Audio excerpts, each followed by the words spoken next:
मयंक और उसकी पत्नी सीमा ने शहर में नया फ्लैट खरीदा।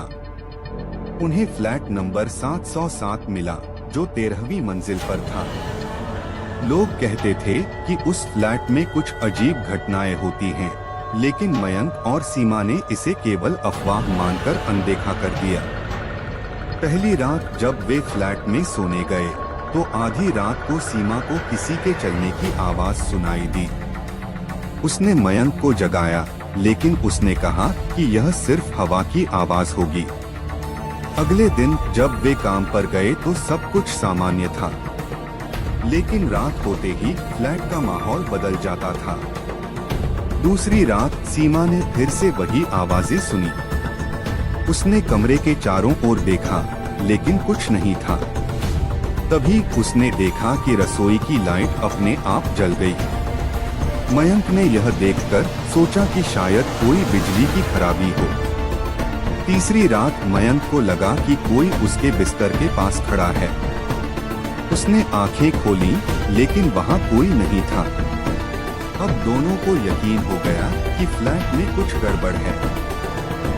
उन्होंने पड़ोसियों से बात की तो पता चला कि पिछले कई सालों से इस फ्लैट में रहने वाले लोगों को अजीब अनुभव हुए हैं।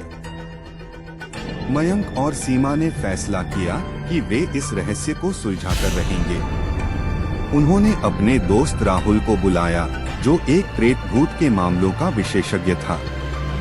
राहुल ने फ्लैट में आकर जांच शुरू की। उसने बताया कि यहाँ किसी आत्मा का वास है, जो किसी अधूरी इच्छा के कारण भटक रही है।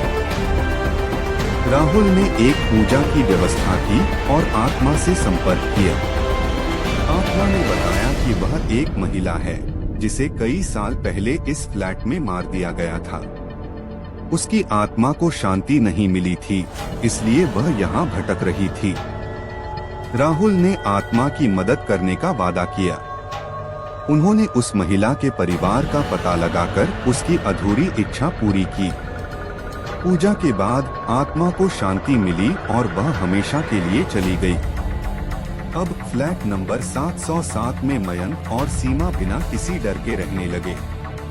उन्होंने सीखा कि कभी कभी भूत प्रेत की कहानियों में भी सच्चाई हो सकती है।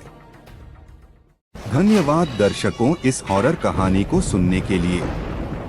हमें आशा है कि यह अनुभव आपको पसंद आया होगा।